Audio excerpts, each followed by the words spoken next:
Goddag alle sammen. Mit navn er Mikkel Skogård Blåbjerg.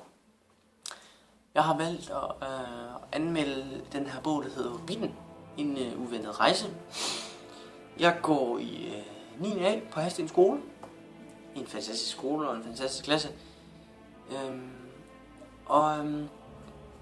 Jeg synes først skal vi ligesom høre titelsangen for den her bog. Fordi den sang, synes jeg, giver et meget godt indtryk af, sådan til at starte med, om hvordan forløbet i den her bog, det vil ske. Så nyd det, og når jeg hører sangen, så vil jeg have til at tænke på, hvad tror I nu, at bogen handler om? Og så vil jeg selvfølgelig fortælle, hvad den handler om, og så må vi se, om det giver mening.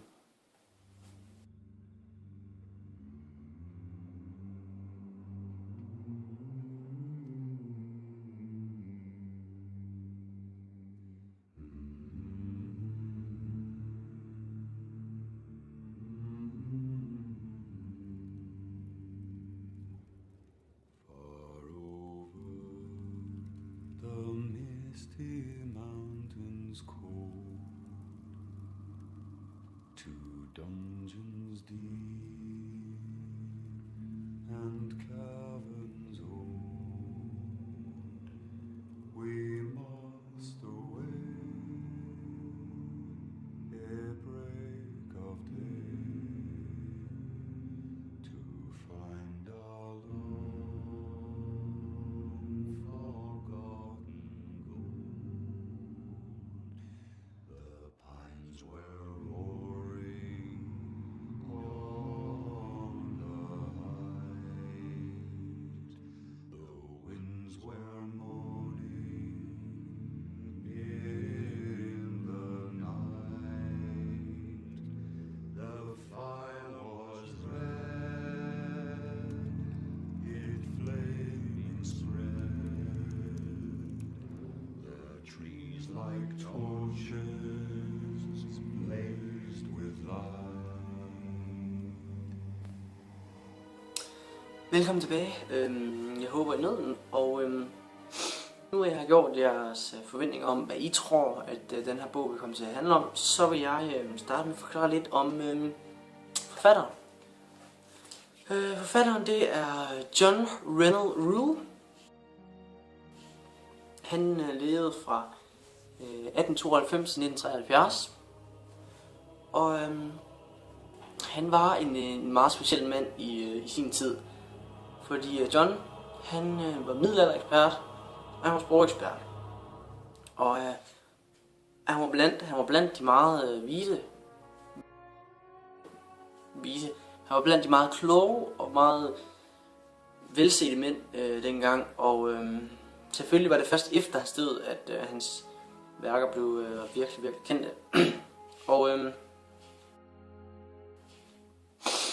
han havde meget sit eget univers og levede ikke så meget i den verden, som de andre gjorde i den tid.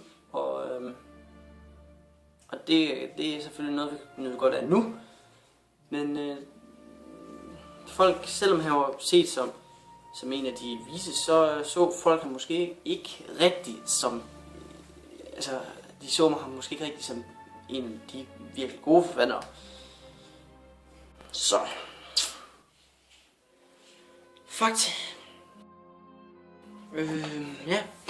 Den første udgave af Hobbitten, ude og hjemme igen, den er udgivet i år 1937. Og der er kommet mange andre versioner af bogen, fordi til den tid, hvor John Rennell Rule han skrev den, det var på oldengelsk. Og det kan man jo sige, det var nok en af de interesser, han havde. Til dels på grund af, at han var sprogekspert, til dels på grund af, at han var middelalderekspert. Så den er blevet oversat mange gange, men den udgave, som jeg har læst, den er udgivet i 2012, og den er oversat på dansk af Jacob Levinsen. Sværhedsgrad. Jeg vil nok sige, at den ligger på en en god 6'er, fordi af 7, så er vi ved at være oppe i den høje ende, og 5, det er for lavt. Og grunden til, at jeg siger 6, det er fordi, at den er forholdsvis lang, 336 sider, men der står ikke, altså siderne er ikke spækket med ord. Der står OK meget på siderne, men det er ikke voldsomt. Sproget, som Jakob Levinsen, han har oversat den, sådan at den er ikke så svær at læse. Der er nogle ting, der godt kan være lidt svære at få til at hænge sammen i handlingen, specielt hvis du har læst eller set de der Lord of the Rings film, de 3 Lord of the Rings, så kan du kan godt få noget tid til at bruge noget tid på at sidde og få mange af de der løse ender til at hænge sammen, plus at det er meget en bog, hvor at tingene bliver sådan afsløret, og handlingen kommer sådan ligesom skridt for skridt, så der er ligesom mange ting, der er vigtige, som der godt kan være lidt svært at regne ud, hvis du ikke er den allerskarpeste. Ja. Resumé. Nu ved jeg godt, at resumé skal være kort. Det bliver sgu nok lidt svært for mig, fordi at jeg kunne godt lide at snakke. Ja, resumé. Bogen den handler om den her hovedperson, der hedder Bilbo Baggins. Bilbo sikker på dansk. Og han lever i sin lille hobbitdal i riget, Shire på engelsk, sammen med alle de andre hobbitter, og han er velset fra Baggers familien, og han har det fineste hus i Shire. Men Gandalf, hans ven, kommer på besøg, og han laver et tegn på væggen, eller på hans hoveddør, som der skal vise de ledende, eller de rejsende på vej. Fordi det han nu skriver ham op til, det er en uventet rejse. Og det er det bogen handler om. Og så er de 14 dværge, som der begiver sig ud på det eventyr her. Og de oplever virkelig mange grusomme ting, men også gode ting. Hele deres rejse går simpelthen ud på, at de skal tilbage til deres hjem. Det ensomme bjerg, som engang var det store kongerige for dværge. Med ufattelig rigdom, og det største af alle, arkanstenen, som ligesom er hjertet i bjerget.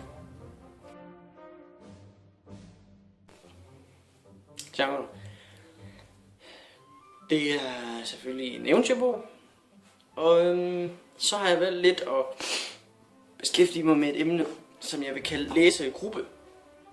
Altså hvilken form for læser er den her bog egnet til. Og jeg kan med det samme sige, at folk, der godt kan lide Lord of the Rings, de vil nyde den her bog. Og det er jeg slet ikke i tvivl om. Men dog vil jeg sige, at den ligger på en 6'er. Efter min mening, så folk, altså alle aldersgrupper kan læse den.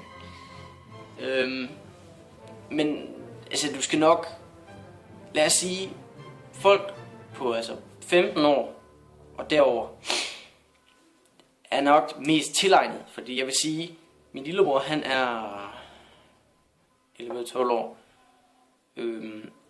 og jeg tror ikke han vil kunne læse den. Jeg tror godt han vil kunne læse den, men jeg tror ikke han vil få nær så meget ud af det, fordi det vil være mere en kamp for ligesom at komme igennem, end det vil være en nydelse at læse bogen. Så, men ellers er det en skidegod bog. Det skal man ikke tage fejl af, og jeg vil sige, at folk der synes, den lyder spændende, burde give den en chance, men jeg vil også sige, hvis du ikke er det der middel eller noget, så skal du ikke læse den. Fordi hvis ikke du kan lide overnaturlige ting, hvis ikke du kan lide trolde, og hvis ikke du kan lide orker,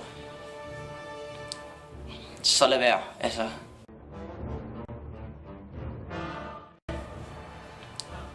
Så lad være, altså.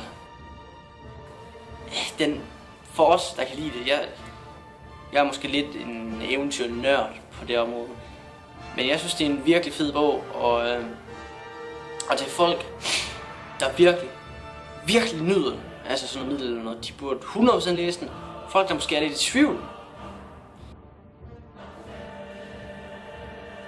Hvis du har læst, hvis du har set en film om middelalderen, og du synes, den er god, så kan du godt læse den her bog. Hvis du derimod godt kan lide middelalderen, men du er ikke vild med overnaturlige ting, så skal du lade være. Fordi den her bog indeholder en del overnaturlige ting. Vurdering. Mit sidste punkt. Jeg synes, at bogen er virkelig, virkelig god. Jeg må sige, jeg havde en lille bitte smule svært ved at komme i gang med den. De 50 første sider, der sker ikke helt vildt meget, og det kan godt i starten. Den er en lille bitte smule langtrukken i starten. Men jeg synes, sådan er det sgu altid, når man skal i gang med en bog, og lad være med at give op på den. Fordi så snart du kommer længere hen, så bliver den spændende. Den bliver, altså spændingen, der er hele tiden spænding. Dog vil jeg sige, der er spænding nærmest hele tiden, men der er tidspunkter. På et tidspunkt møder de en mand, som, og de er virkelig de er lave på mad, og de er trætte, og de møder en mand. Og det er sådan nogle tidspunkter, hvor man tænker, okay, nu skal de bare have mad, så skal de hvile sig. Og det var et af de tidspunkter, hvor jeg virkelig blev imponeret af den her bog. Og jeg vil gerne have lov at fortælle det. At de er lige kommet fra togbjergene, de her folk. De 13 dværge og Hobbiten og Gandalf. Så det de gør, det er at Gandalf og Bilbo, de går ind til ham her, Beorn. Og Beorn, han er en mand, som der normalt ikke tager imod gæster, og altså, han lever med sine dyr, og han har et kæmpe område. Og der går rygter om, at han kan forvandle sig til en bjørn. Men det de gør, det er, fordi han vil normalt ikke tage gæster. Så Gandalf, han starter med at fortælle om hans historie. Hele den lange rejse, de har været igennem indtil videre. Og hver gang der kommer et afgørende tidspunkt i historien, så nævner han, at der var flere dværge. I starten var de 2, så var de 4, så var de 6, så bliver han ved. Og på den måde, der bliver alle de der dværge ligesom smuglet ind til Beorn. Og normalt ville han have afvist dem lige med det samme, men på grund af, at de bliver listet ind mellem historien, og han vil virkelig gerne høre historien, gør det, at han ender med at have dem alle sammen på besøg, og så får de mad, og de får oprustning, og de får sovet, og de får hvilet, og de skal til igennem Dunkelskoven, og de er så heldige, at han kender en god rute, de kan tage, en sikker rute. Og det er ligesom et af de tidspunkter, hvor man forventer, at nu går handlingen sgu lidt ned i bogen. Nu er der pause ligesom i det. Men i hvert fald jeg blev virkelig overrasket over, at John Reynolds, han ligesom formår at holde spændingen selv på tidspunkter, hvor der egentlig ikke skulle ske noget. Altså selv i pauserne i historien er det spændende.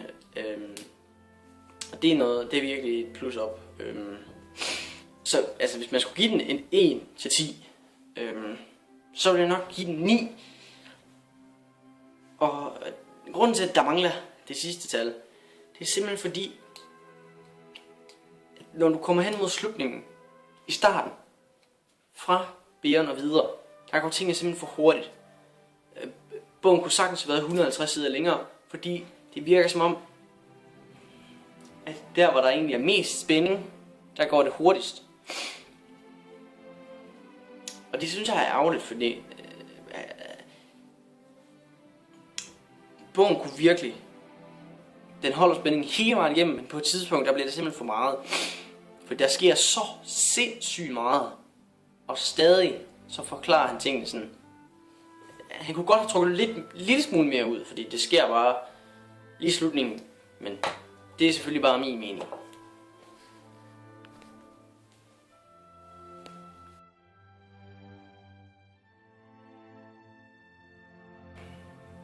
Jeg sagde godt nok før, at vurderingen var mit sidste punkt, men det var ikke helt rigtigt. Fordi jeg har taget et punkt med, der hedder dårligere eller bedre end Lord of the Rings. Fordi alle dem, jeg ligesom har spurgt om, de har også spurgt mig, Mikkel, synes du det her var bedre eller dårligere end Lord of the Rings? Fordi det ser ud til at være et emne, som der virkelig kører rundt i kreds. Nød folk den her mere. Der kommer 2 film mere om Hobbiten. Der er kun 1 bog. De har spredt 3 film ud over den. Og der var også 3 Lord of the Rings. Og folk... altså hvis du spørger mig, så synes de stadig, at Lord of the Rings er bedre. Og der er jeg uenig, fordi Lord of the Rings er en skide god trilogi. Men der sker også tingene kan godt blive lidt for storslået. Altså der er kraftet med krig i, altså enorm krig i nærmest hver bog. Og Hobbiten, i hvert fald i den første film her, der er det, de er kun de 14. Det er meget mere nedtonet, og det er meget mere spændende, fordi jeg ved ikke hvor mange personer du virkelig kommer til at kende i Lord of the Rings. Der er måske 12-13 stykker, og i Hobbiten der kommer du meget tættere på de der personer. Altså det er kun Aragorn, Legolas og Gimli, som du ligesom er de 3 hovedpersoner du virkelig lærer at kende. Her kører du med den der gruppe, som simpelthen i starten er uenige om alt, og de synes ikke Bilbo burde være der, men til sidst, længere i historien, får de mere og mere respekt for ham, fordi han redder dem gang på gang. Derfor synes jeg, at Hobbiten er bedre. Jeg synes, at det er sådan meget mere en følelse af, at de bygger op til noget. Så derfor synes jeg, at Hobbiten er bedre, og jeg synes, Hobbiten skulle læses før Lord of the Rings, fordi det er trods alt det, der kommer før.